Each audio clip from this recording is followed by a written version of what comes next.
right. Well, I guess I'll talk about some Daredevil. So this is an article in Comic Book News. Daredevil back at Marvel. What will Feige do? But hasn't he been at Marvel all this? No, that was a Netflix series, and it goes into the details here. So there's a trending movement that's kind of similar to Snyder Cut, and since Snyder Cut was so successful, why not give it a go of Save Daredevil?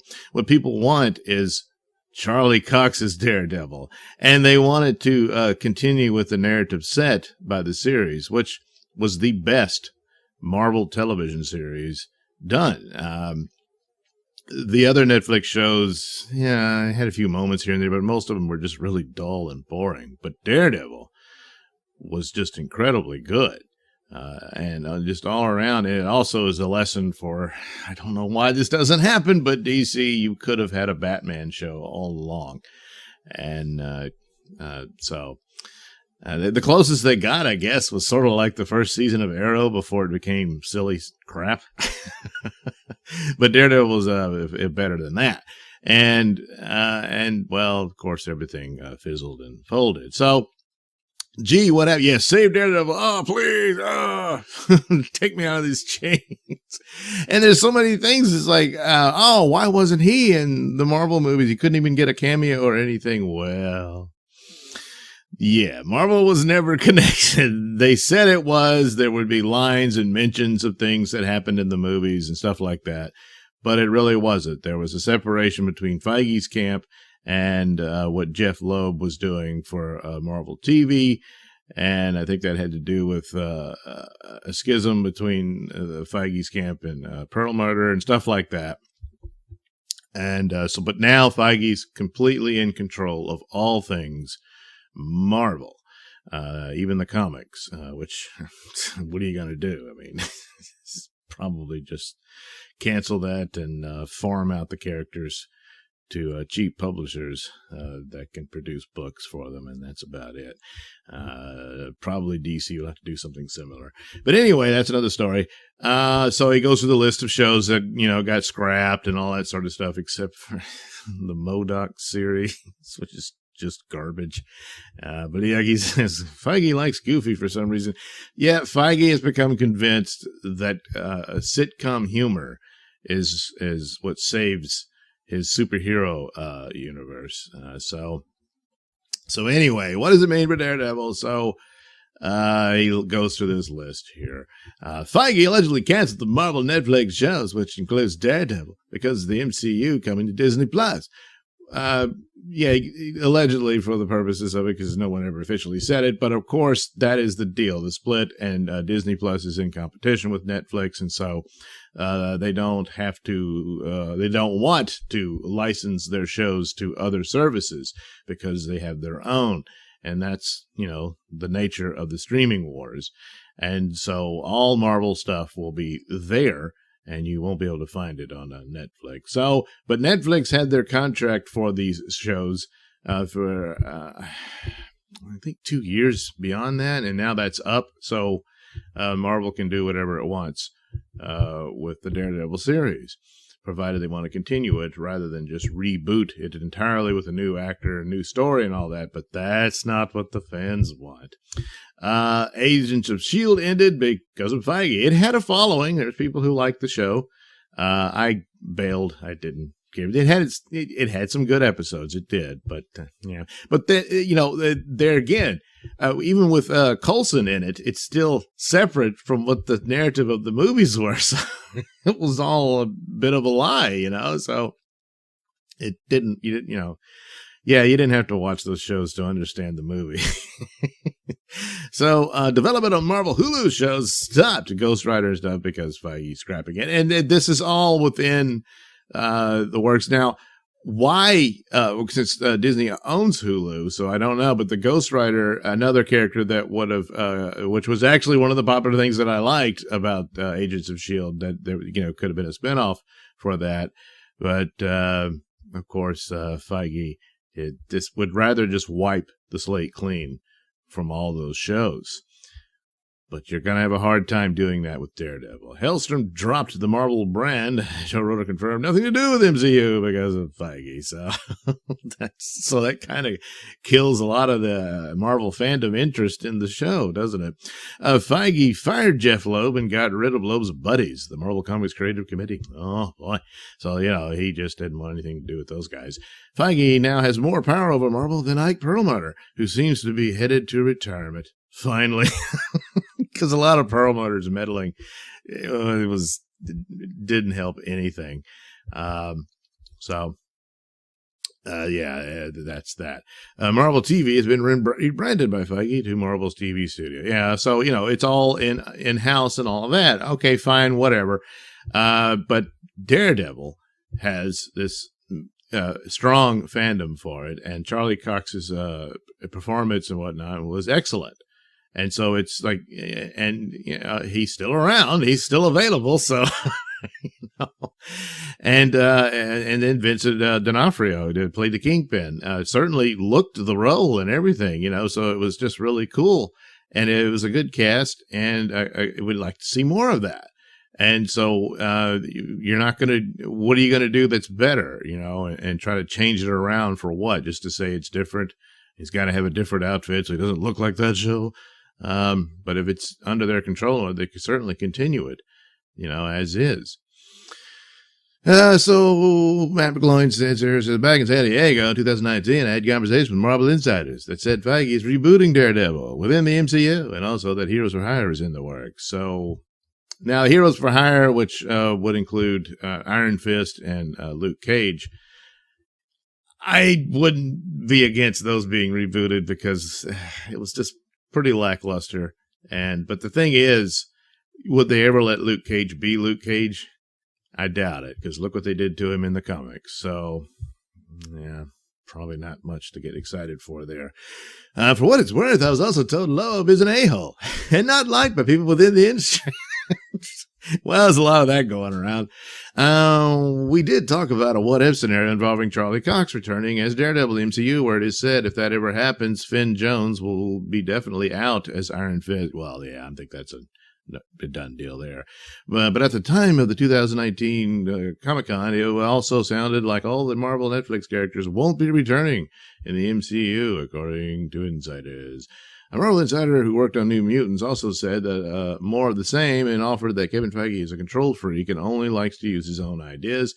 Again, which would mean Feige doesn't want to use any of the Marvel Netflix characters, especially considering his hatred for Loeb, which, if the Charlie Cox Daredevil is a huge success within Feige's MCU, would be credited to Loeb and not... Oh, yeah!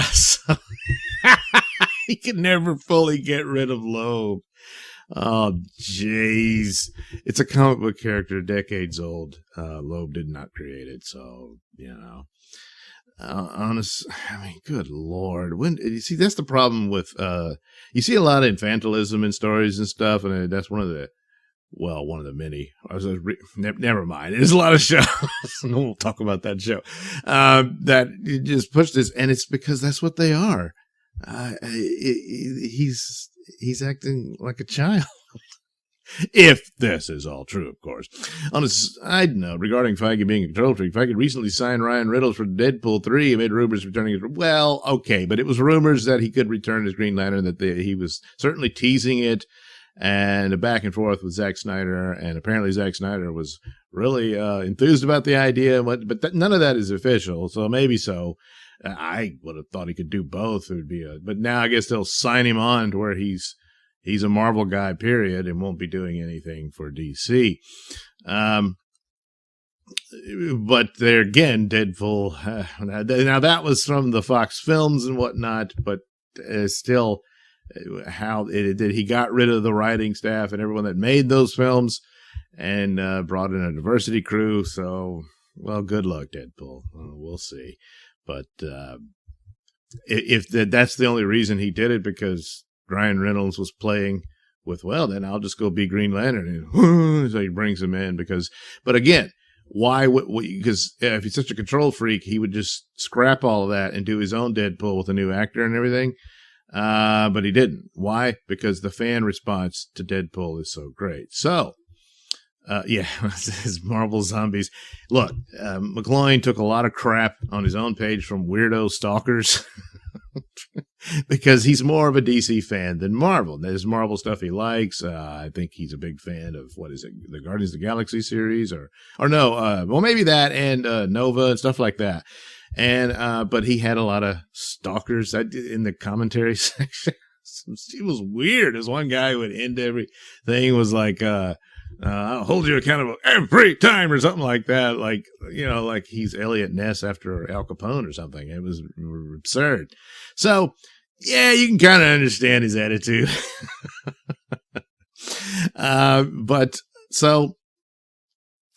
So yeah, there's a Save Daredevil campaign, and that's what causes. See, yeah, people want to see this.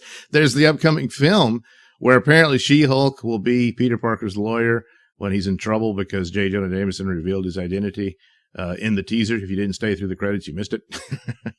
And but his lawyer in the comics, more times than not, was Matt Murdock. And Daredevil and Spider-Man crossed over all the time because they kind of exist in the same, you know, well, I was going to say world, but they're all in the same world. But the, you know, the street crime elements of Marvel Comics, and that's, yeah, those guys run into each other all the time. So it would stand to reason. I mean, not that it's impossible that Jen Walters wouldn't be his lawyer too at some point, and they would meet and all that. But yeah, Murdoch would have been, you know, yeah, it would have made sense. And but of course the separation and whatnot. So, of course, people would want to see this, but I don't know. As for it being a series or whatnot, they're looking for Daredevil to be in films.